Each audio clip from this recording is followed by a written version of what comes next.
आप सभी को हमारा प्रणाम। तो आज के ब्लॉग में मैं आपको अपनी पेंटिंग कलेक्शन का पार्ट 2 दिखाऊंगी। जो मैंने पेंटिंग के कलेक्शन का पार्ट 1 दिखाया था वो मैंने देहरादून का वीडियो शूट करा था, तो उसका लिंक मैं डिस्क्रिप्शन बॉक्स में दे दूँगी और आई बटन में भी डाल दूँगी। तो वो जो पेंटिंग का कलेक्शन था, वो जो जितनी भी पेंटिंग्स मैंने देहरादून में रखी हुई है और लगा रखी है, तो वो मैंने आपको दिखाई थी उस ब्लॉग में। और आज के ब्लॉग में मैं आपको दिखाऊंगी जो श्रीकोट में मैंने अपने घर पे जो पेंटिंग्स लगा रखी है वो वाली दिखाऊंगी। और कुछ पेंटिंग्स ऐसी है जिनको मैंने बस बना के रखा हुआ है और अभी तक फ्रेम नहीं कराया है, तो वो वाली पेंटिंग्स भी दिखाऊंगी। तो आज मैं आपको अपना यहाँ की पेंटिंग्स का कलेक्शन दिखाऊंगी और किस किस टाइप की पेंटिंग्स होती है वो भी बताऊँगी।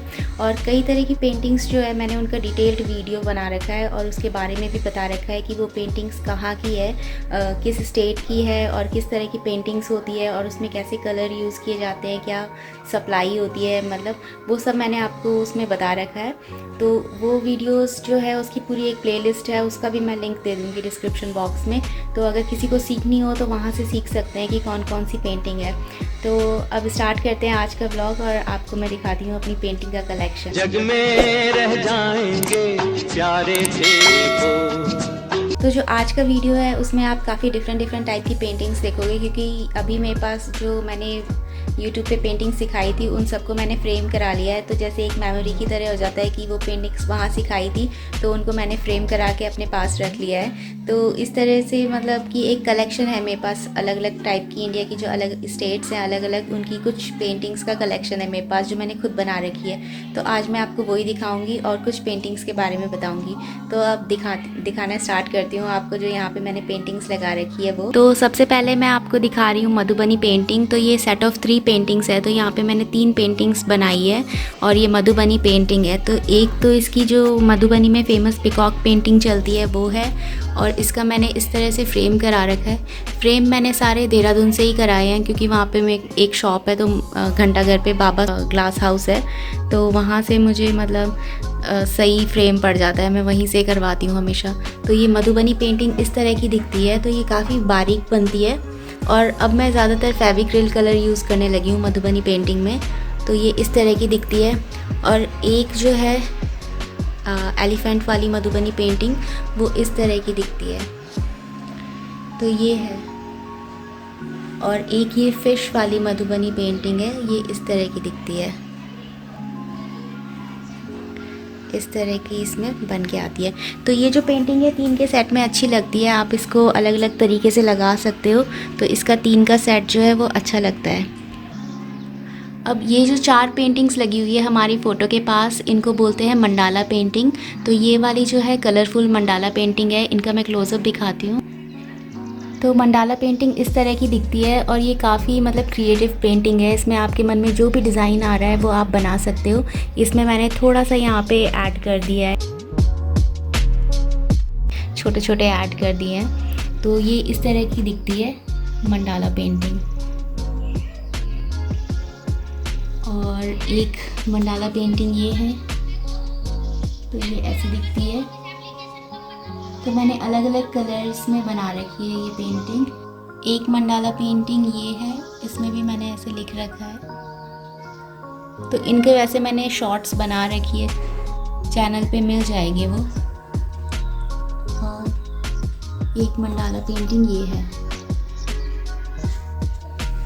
तो ये 4 है मंडाला पेंटिंग और इस तरह से दिखती है ये, अगर जूम करके देखें। और ये वाइट फ्रेम में बहुत अच्छी लगती है। तो एक ये है मंडाला वाली पेंटिंग और फिर इसके नीचे मैंने ये वाली लगा रखी है और इधर मैंने ये वाली लगा रखी है और फिर ये वाली लगा रखी है। तो इस तरह से ये चारों जो है वाइट फ्रेम में काफ़ी अच्छी दिखती हैं। मतलब आप मंडाला पेंटिंग में वाइट फ्रेम लगवा सकते हो। एक पेंटिंग ये है, इसे वर्ली आर्ट बोलते हैं। तो वर्ली आर्ट जो है ज़्यादातर ब्लैक एंड वाइट में बनाई जाती है, कई लोग मैरून कलर में भी बनाते हैं और कई लोग इसे सिर्फ वाइट कलर में भी बनाते हैं, ये जो फिगर्स बनी हुई है। और आजकल जो है कलरफुल वर्ली आर्ट भी बनने लगी है। तो इस तरह से दिखती है ये पेंटिंग, तो इसको वर्ली आर्ट बोलते हैं। नेक्स्ट है ये वाली पेंटिंग। तो ये वाली जो पेंटिंग है इसे कलमकारी पेंटिंग बोलते हैं और ये पिकॉक वाली पेंटिंग है और ये इस तरह से दिखती है। इसमें मैंने 2 शेड दे रखे हैं, पास से दिखाती हूँ। तो ये है कलमकारी पेंटिंग। तो इसमें मैंने पोस्टर कलर का यूज़ किया है, वैसे आप फेविक्रिल का कलर भी यूज़ कर सकते हो। और ये इस तरह से दिखती है। इसका फ्रेम भी मैंने देहरादून से ही करवाया है। तो जो पेंटिंग है, अगर उनके फ्रेम्स जो हैं इस तरह के रखे जाएं, एकदम प्लेन पतले या प्लेन मतलब बिना डिज़ाइन के, तो वो भी अच्छे लगते हैं। तो ये है कलमकारी पेंटिंग।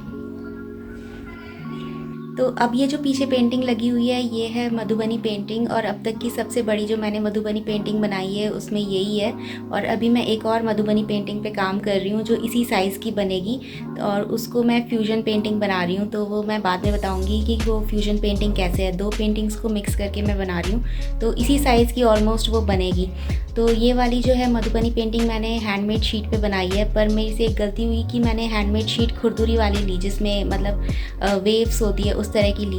और एक हैंडमेड शीट जो होती है वो एकदम स्मूथ आती है, अगर आप वो लो तो ज़्यादा सही है, क्योंकि इस वाली में मुझे बहुत दिक्कत हुई थी पेन चलाने में।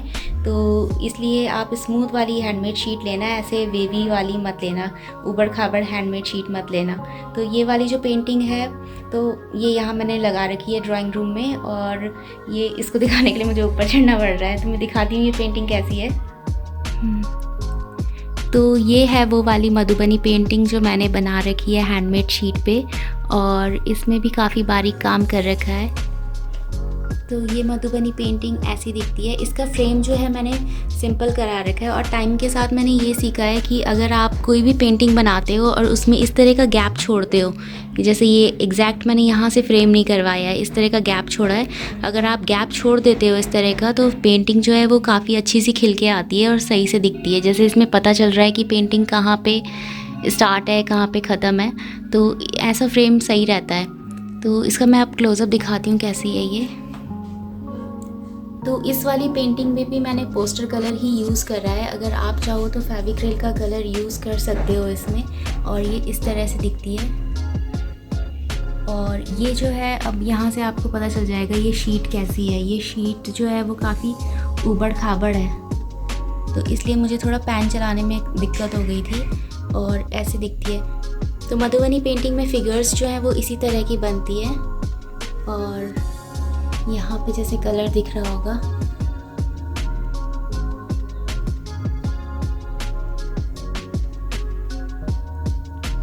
तो ये पेंटिंग ऐसी दिखती है। तो अब जो मैं आपको 3 पेंटिंग दिखाऊंगी, ये पीछे जो मैंने वॉल पे लगा रखी है, तो उसमें ये जो सेंटर में पेंटिंग लगी हुई है ये तो मधुबनी पेंटिंग है, और ये जो साइड में 2 बड़ी पेंटिंग लगी हुई है ये पेपर क्विलिंग की पेंटिंग है। तो पेपर क्विलिंग जो है वो इंडिया की आर्ट फॉर्म नहीं है, ये मतलब आई थिंक शायद ये इंग्लैंड की आर्ट फॉर्म है, क्योंकि ये जो है पेपर को क्विल करके बनती है ये पेंटिंग। तो इसमें पेपर की स्ट्रिप्स आती है पतली पतली, तो उसको हमें एक टूल आता है, उससे थोड़ा सा घुमाना पड़ता है पूरा स्ट्रिप को, और फिर उसके बाद आप उसमें मनचाहा शेप जो है वो दे सकते हो। जैसे यहाँ पे मैंने फूल वगैरह बना रखे हैं, तो आप जो भी बनाना चाहते हो वो बना सकते हो। और ये वाली जो स्ट्रिप्स है पेपर की वो आपको अमेज़ॉन से मिल जाएंगी। मैंने तो अमेज़ॉन से ही ख़रीदी थी शिल्पी ब्रांड की, तो काफ़ी अच्छी है शिल्पी ब्रांड की जो पेपर क्विलिंग स्ट्रिप है। तो वो 3 mm वाली भी मिलती है स्ट्रिप, और 5 mm वाली भी मिलती है। तो ये 3 और 5 वाली जो है काफ़ी इंपॉर्टेंट रहती है इस पेंटिंग को बनाने के लिए। तो इस तरह की पेंटिंग जो है, अभी मैं आपको नोएडा में भाई के यहाँ भी मैंने कुछ पेंटिंग्स लगा रखी है और उनको गिफ्ट करी थी, तो वो भी दिखाऊंगी। तो इस ब्लॉग के एंड में वो दिखाऊंगी मैं नोएडा में कौन कौन सी पेंटिंग है उनके यहाँ। तो ये जो 2 पेंटिंग है इनमें बहुत ही मेहनत लगती है, और मतलब काफ़ी काम हो जाता है इसमें। ये बहुत टाइम कंज्यूमिंग पेंटिंग्स हैं दोनों ही। तो दिखाती हूँ मैं कैसी है। तो ये वाली जो पेंटिंग है ये तो मधुबनी पेंटिंग है, और ये इस तरह से दिखती है। तो ये छोटे फ्रेम ही करा रखा है मैंने, कुछ छोटे फ्रेम्स में बनाई थी पेंटिंग। ये वाली जो पेंटिंग है ये है पेपर क्विलिंग पेंटिंग, और अगर आप इसको ध्यान से देखोगे तो इसमें मैंने पेपर को क्विल कर रखा है, मतलब पेपर को अच्छे से फोल्ड करा है, और फिर जो भी शेप मैं देना चाह रही थी मैंने वो दिया है। और इस पेंटिंग में मैंने थोड़ा सा दूसरी तरह की पेंटिंग भी ऐड करी है, जैसे ये पॉट बनाया है खुद वैसे ही, और बाद में उस पर फूल जो है पेपर के बनाए हैं। तो ये एक तरह की फ्यूजन पेंटिंग हो गई, क्योंकि इसमें मैंने पीछे शेड दे रखा है पेंटिंग में, और पॉट बना रखा है। बाकी जो काम है वो पेपर से करा है। इसके बाद एक ये वाली पेंटिंग भी है, ये भी पेपर क्विलिंग पेंटिंग ही है। तो इसमें मैंने ब्लैक बैकग्राउंड लिया है और इस तरह से फूल बनाए हैं अलग अलग पेपर के। ऐसे दिखते हैं ये, और ये ऐसे दिखता है। तो ये जो पेंटिंग है ये काफ़ी डिफरेंट लगती है। इसमें अगर आप इस तरीके से देखोगे तो उभार दिखाई देता है, तो बहुत ही अच्छा इफ़ेक्ट आता है इन पेंटिंग्स का। और ज़रूरी नहीं है आप बड़ी ही पेंटिंग बनाओ, आप छोटी भी बना सकते हो। तो ये ऐसी है, दूसरी ये वाली है, ये इस तरह की है। तो इसमें उभार काफ़ी आता है इस तरह से, अगर आप देखोगे तो ये पेपर क्विलिंग पेंटिंग है। अब ये जो 3 पेंटिंग लगी हुई है, ये एक उसमें से वर्ली आर्ट है और एक मधुबनी पेंटिंग है, और उसके नीचे ये वाला जो मैंने बना रखी है ये एपन पेंटिंग है। ये मैंने रेड कलर की प्लास्टिक की जो प्लेट आती है उन पे बनाई है। तो इन दोनों पेंटिंग के सेंटर में जो ये छोटी वाली पेंटिंग लगी है ये है कलमकारी पेंटिंग। तो कलमकारी पेंटिंग इस तरह की होती है, ऐसी दिखती है। तो ये है कलमकारी पेंट। एक मैंने ये वाली पेंटिंग बनाई है, ये है एपन पेंटिंग। हमारे उत्तराखंड की फेमस है ये एपन पेंटिंग। तो इसमें क्या होता है, रेड कलर का बेस होता है और उस पर आपको वाइट कलर से ड्रॉ करना होता है। तो ये मैंने प्लेट पे बना रखी है, ऐसी दिखती है। इसका डिटेल ब्लॉग है चैनल पे। और एक ये है, ऐसी दिखती है गणेश जी वाली। अब मैं आपको वो पेंटिंग सिखाऊंगी जो मैंने अपने चैनल पे सिखाई थी कि आप कैसे कैसे पेंटिंग बना सकते हो और आपको उसके लिए क्या क्या सप्लाई की ज़रूरत पड़ती है। तो पूरी डिटेल मैंने बताई है। तो वो वाली पेंटिंग्स मैं अब आपको 4-5 दिखाऊंगी जो मैंने बना रखी है और चैनल पे सिखाई थी, और अब मैंने उन्हें फ्रेम करा लिया है। तो पहली पेंटिंग ये है मधुबनी पेंटिंग। ये मैंने चैनल पे डिटेल में बता रखा है, बिहार की पेंटिंग है और इसे कैसे कैसे बनाते हैं। तो इन पेंटिंग्स की मैंने डिटेल बता रखी है, कौन सी स्टेट की कौन सी पेंटिंग है। तो ये इस तरह से बनती है। इस पे मैंने रेड कलर का फ्रेम, बाहर जो है ये रेड कलर की बाउंड्री दे दी है, तो इससे सेपरेशन आ जाता है पेंटिंग और फ्रेम के बीच में और वो सही लगता है। तो ये पेंटिंग ऐसे दिखती है। एक ये वाली पेंटिंग है, इसे बोलते हैं वर्ली आर्ट, और ये इस तरह से बनाई जाती है। तो इसमें भी मैंने अलग अलग शेड दिए हैं कि और ये कैसे बनानी है वो आप चैनल पे सीख सकते हो, वहाँ डिटेल में दे रखा है। तो इस तरह की स्टिक फिगर्स बनती है इसमें, और सिंपल है ये आर्ट फॉर्म बनाना। तो ये है वर्ली आर्ट। तो ये वाली है हमारे यहाँ की बहुत ही प्रसिद्ध माँ धारी देवी की पेंटिंग। तो ये माँ धारी देवी का नया मंदिर है और ये वाला जो है पुराना मंदिर है, और अब यहाँ से जो मूर्ति है वो ये नए मंदिर में शिफ्ट हो गई है। मतलब यही तो जो था माँ का ओरिजिनल स्थान था। अब माँ धारी देवी अपने जो पहले ही जो उनका स्थान था वहीं पे उनको स्थापित किया गया है। तो ये वाला मंदिर है। तो इस मंदिर की मैंने पेंटिंग बनाई थी और ये स्टेडलर कलर से बनाई थी। तो ये इस तरह से दिखती है। तो इसको मैंने फ्रेम करवा रखा है।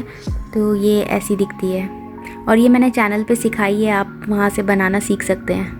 एक ये वाली पेंटिंग है, इसे बोलते हैं सांझी आर्ट, और ये कट वर्क वाली पेंटिंग होती है। ये भी आप सीख सकते हैं चैनल पे कैसे बनानी है, और ये उत्तर प्रदेश की फेमस आर्ट फॉर्म है। तो इसमें नीचे ये जो वाइट कलर का पेपर है इसको मैंने कट करा है कटर की हेल्प से, और नीचे मैंने उसके ब्लू कलर का पेपर लगाया है, और फाइनल जो लुक है इस पेंटिंग की ऐसे आती है और ये इस तरह से दिखती है। तो ये मुझे काफ़ी सही लगा कि अगर आप इस तरह की स्ट्रिप लगा देते हैं गोल्डन या रेड कलर की, तो पेंटिंग और फ्रेम के बीच में सेपरेशन बहुत अच्छा हो जाता है, तो अलग ही लुक आती है पेंटिंग की।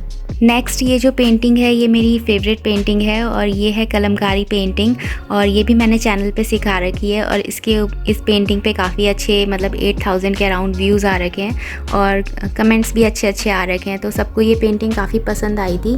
तो ये इस तरह की दिखती है। मैंने ये थोड़ा कलरफुल पेंटिंग बनाई है और इसका जो बॉर्डर है ब्लैक एंड वाइट दे दिया, और फ्रेम करने के बाद ये पेंटिंग ऐसे दिखती है। तो अभी मुझसे किसी ने डायमेंशन पूछी थी पेंटिंग की, तो अब मैं नाप के बता दूंगी कितनी है। तो ये पेंटिंग इस तरह से दिखाई देती है। ये इसमें काम हो रखा है पेंटिंग में, तो यहाँ से आप देख सकते हो ये कैसी है।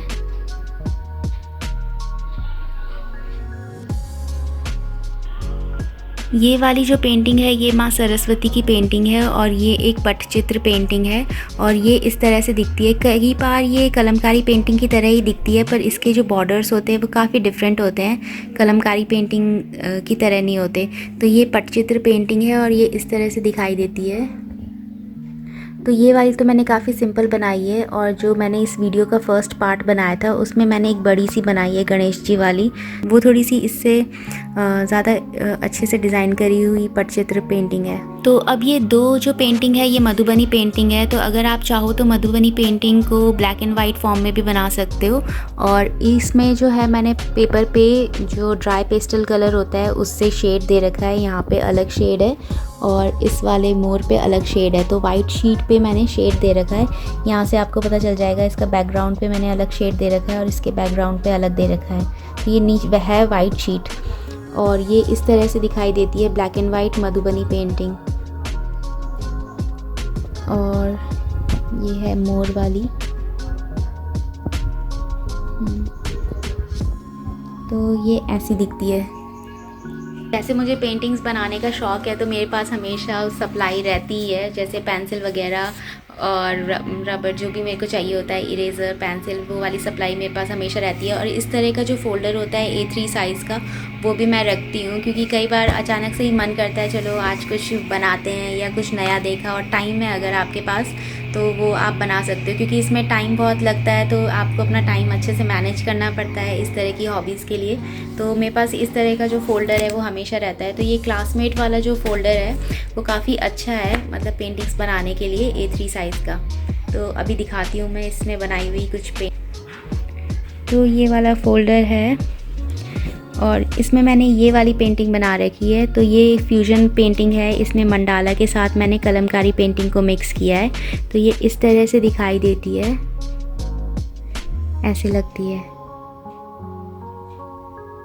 तो इसमें काम बहुत बारीक होता है मंडाला पेंटिंग में, तो अगर किसी को अपना कंसंट्रेशन इम्प्रूव करना है तो मंडाला पेंटिंग बहुत अच्छी है और ये एक तरह का मेडिटेशन भी है। इसके बाद मैंने ये वाली पेंटिंग बनाई है, ये है बॉटेनिकल मंडाला। तो जैसे मंडाला पेंटिंग बनाई उसके साथ बॉटेनिकल डिज़ाइन, मतलब जो फूल पत्ते वाला डिज़ाइन है वो ऐड कर दिया, तो इसको बना रखा है मैंने।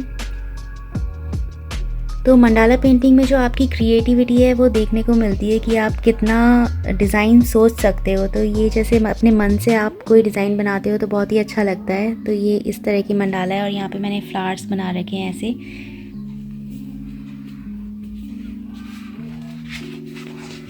एक ये है कलरफुल मंडाला, तो ये इस तरह की दिखती है, इसमें काफ़ी सारे कलर्स यूज़ करे हैं मैंने।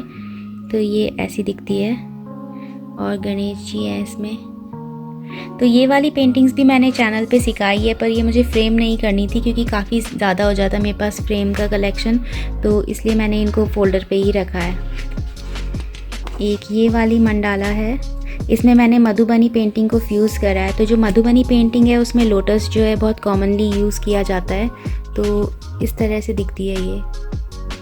और इसमें जैसे आपका हाथ सेट होने लगता है तो आप बारीक बारीक डिज़ाइन इजीली बना लेते हो। स्टार्टिंग में थोड़ा सा दिक्कत आती है, इसमें हाथ भी बहुत दर्द होता है पेंटिंग बनाने में, पर रिज़ल्ट अच्छा आता है। इसके बाद एक मैंने ये शिवजी वाली पेंटिंग बनाई थी, तो ये ऐसी दिखती है। तो ये इस तरह की है। तो ये मेरी फ़र्स्ट मंडाला पेंटिंग थी, तो इसमें हो सकता है जगह जगह थोड़ा सा मोटा मोटा डिज़ाइन दिख रहा हो। तो ये फ़र्स्ट मंडाला पेंटिंग थी, तो मैंने शिवजी की पेंटिंग से स्टार्ट करी थी। तो ये ऐसी दिखती है। फिर उसके बाद एक ये वाली मंडाला पेंटिंग बनाई थी, 2 ब्लू के शेड्स में बनाई है और इस तरह से आप उसमें श्लोक लिख सकते हो और ऐसे लगता है। ये भी काफ़ी बारीक डिज़ाइन बनता है मंडाला पेंटिंग का।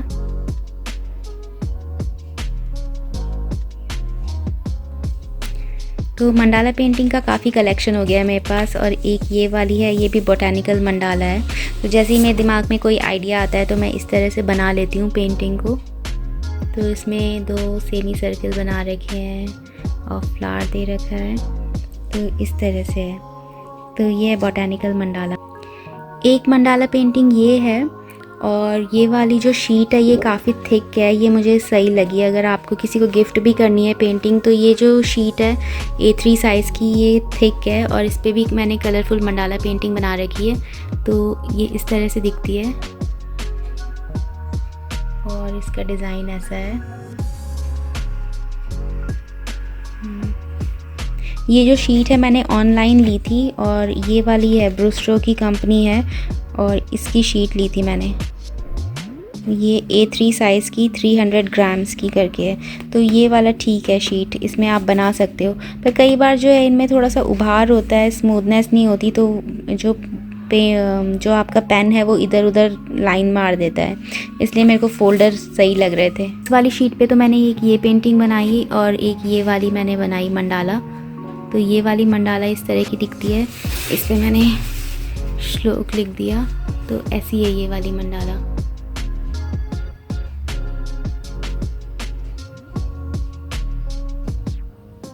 तो अभी तक मैंने जितनी पेंटिंग्स बनाई और संभाल के रखी हुई है अपने पास वो आपको दिखाई। कुछ पेंटिंग्स जो है मैंने गिफ्ट भी कर दी। अब मैं आपको दिखाऊंगी वो वाली पेंटिंग्स जो मैंने भैया भाभी को गिफ्ट करी थी और वो नोएडा में उन्होंने लगा रखी है। कुछ लगा रखी है, कुछ अभी ऐसे ही पड़ी है, तो वो वाली पेंटिंग्स मैं आपको दिखाऊंगी। तो ये जो पीछे पेंटिंग दिख रही है इसे पेपर क्विलिंग पेंटिंग बोलते हैं। ये ऐसे दिखती है, तो अभी दिखाती हूँ। तो ये है पेपर क्विलिंग पेंटिंग और ये पेपर को फोल्ड करके बनती है। ये इस तरह से दिखती है। तो एक पेंटिंग ये बनाई थी।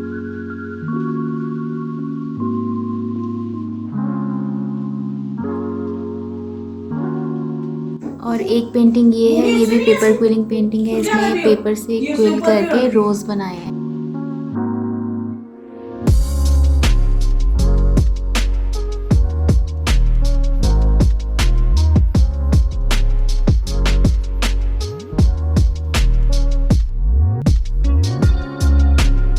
एक इस तरह का भी होम स्वीट होम वाला आप बना सकते हो, स्टोन आर्ट।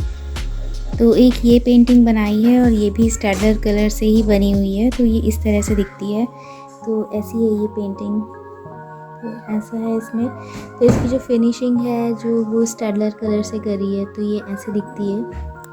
तो ये मैंने ऐसे ही बना दी थी और स्टेडलर कलर से भी अच्छी शेडिंग आ जाती है। और ये ऐसी है।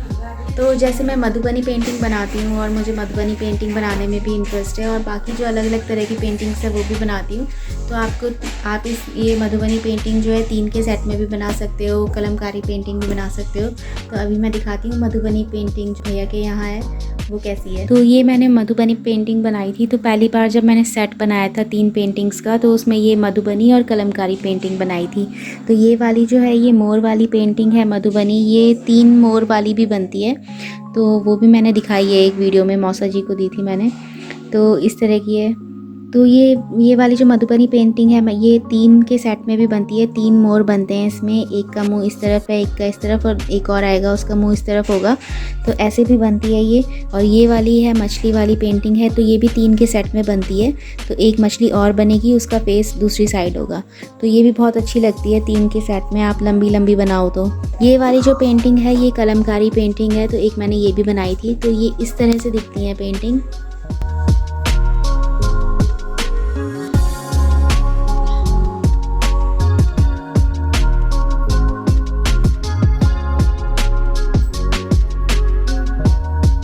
तो आप चाहो तो इस तरह की पेंटिंग भी बना सकते हो। और मैंने ऐसी बनाई थी 2 पेंटिंग, तो वो भी है। और इनको फ्रेम करा दो पीपल का, उसके पीछे मैंने कलर कर दिए थे और उसको ऐसे छाप दिया था शीट पे। और उसके बाद ये वाली जो पेंटिंग है दूसरे पेज पे बनाई थी और ये यहाँ पे चिपका दी। तो इस तरीके से दिखाई देता है। तो ये इफ़ेक्ट भी अच्छा आता है, ये ऐसे दिखता है इफ़ेक्ट। ये भी स्टेडलर कलर से बनी हुई पेंटिंग्स हैं। भूमि कैसी लग रही है पेंटिंग? अच्छी लग रही है। एक पेंटिंग ये है जो भूमि के पास है, भूमि दिखाओ। तो जैसे ये वाली पेंटिंग है, तो ये भी बनाई थी मैंने एक। तो इसको बनी ठनी पेंटिंग बोलते हैं, इस तरह की राजस्थानी पेंटिंग बनती है। तो ये बनाई थी एक, इसका फ्रेम टूट चुका है अभी। इस पेंटिंग को ऐसे भी बना सकते हो, तो इस तरह से है, ऐसी लगती है। तो ये दोनों पेंटिंग है। और आई होप जिन लोगों को ऐसे इंटरेस्ट है और जिनको पेंटिंग बनाने में इंटरेस्ट है और उनको समझ नहीं आ रहा है कि किस तरह से पेंटिंग बनाए, तो उनको इस ब्लॉग से थोड़ी सी हेल्प मिलेगी कि वो कैसे कैसे पेंटिंग बना सकते हैं। और मेरे चैनल पे प्लेलिस्ट है एक पूरी, जो मैंने ट्रेडिशनल आर्ट फॉर्म सिखाई है इंडिया की। तो वहाँ से आप देख सकते हो कि कैसे कैसे पेंटिंग्स को बनाना है। तो अगर आपको इसी तरह की कोई अच्छी हॉबी है, अगर आपको पेंटिंग बनाना पसंद है या कुकिंग करना पसंद है, गार्डनिंग करना पसंद है, तो इस तरह की अगर आपकी कोई हॉबी है या चाहे ट्रैवलिंग की हॉबी हो, तो अगर आपकी इस तरह की कोई हॉबी है तो आपको उसको एक्सप्लोर करना चाहिए और आप टाइम के साथ कुछ नया नया सीखोगे उसमें। और जैसे कई बार क्या होता है, आप फालतू गॉसिप वगैरह में अपना टाइम वेस्ट कर देते हो, तो इससे अच्छा ये होगा कि अगर आप कुछ ऐसे क्रिएटिव काम करो या इस तरह ट्रैवलिंग करो, तो आपका जो माइंड है वो भी ओपन होगा और आपकी आपका जो दिमाग है वो पीसफुल भी रहेगा और आपकी जो थिंकिंग है वो भी बहुत अच्छी डेवलप होगी और आपको नई नई चीज़ों के बारे में और जगहों के बारे में पता चलेगा और आपको खुद लगेगा कि आपने कुछ प्रोडक्टिव किया अपनी लाइफ में, ऐसे ही टाइम को वेस्ट नहीं करा। तो ये एक लर्निंग प्रोसेस है, आप टाइम के साथ कुछ कुछ नया नया लर्न करते रहते हो और हर एज के साथ आपको जैसे जैसे आगे बढ़ते हो तो कुछ नया आप अपने लाइफ में ऐड करते हो, कुछ नया सीखते हो। तो वही यही है लाइफ, थोड़ी सी आप कुछ कुछ नया सीखते रहते हो टाइम के साथ और बस कुछ अच्छा क्रिएट करते रहते हो। अब जैसे मैं पेंटिंग्स बनाती हूँ तो इससे मेरे को ये हेल्प मिलती है कि मुझे एक्सपेंसिव पेंटिंग्स ख़रीदने की ज़रूरत नहीं पड़ती, मैं खुद ही पेंटिंग्स बना के हाउस की जो डेकोरेशन है वो कर सकती हूँ। तो जैसे हमारे घर है देहरादून का है और यहाँ श्रीकोट का है, तो यहाँ पे मैं खुद ही अपनी पेंटिंग्स बना के लगा देती हूँ और घर की डेकोरेशन कर देती हूँ। ऐसे ही जैसे भैया भाभी है उनको भी मैं गिफ्ट कर देती हूँ तो उनके घर की डेकोरेशन भी हो जाती है। तो हमें एक्सपेंसिव हैंडमेड पेंटिंग्स ख़रीदनी नहीं पड़ती है, क्योंकि अगर आप हैंडमेड पेंटिंग ख़रीदोगे तो कोई भी छोटी से छोटी पेंटिंग जो होती है A4 साइज़ की पेंटिंग भी वो 2000 से कम की नहीं आती है, वो एक्सपेंसिव ही आती है। और क्योंकि हैंडमेड है तो फिर कोई अपना इतना टाइम उस पर लगा रहा है तो उसकी रेट वैसे ही बढ़ेगी। तो अगर आप अपनी हॉबीज़ को डेवलप करते हो तो आपको खुद ही लगेगा कि आपने कुछ प्रोडक्टिव किया है पूरे दिन में और खुद ही आपको एंड रिज़ल्ट देख के अच्छा भी लगेगा। तो आज के ब्लॉग में बस इतना ही और देखते हैं नेक्स्ट ब्लॉग में कुछ नया सीखेंगे या कुछ नया पकाना सीखेंगे या कहीं घूमने जाएंगे, कोई नई जगह दिखाएंगे और ऐसे ही कुछ कुछ नया सीखते रहेंगे। तो आज के ब्लॉग में बस इतना ही।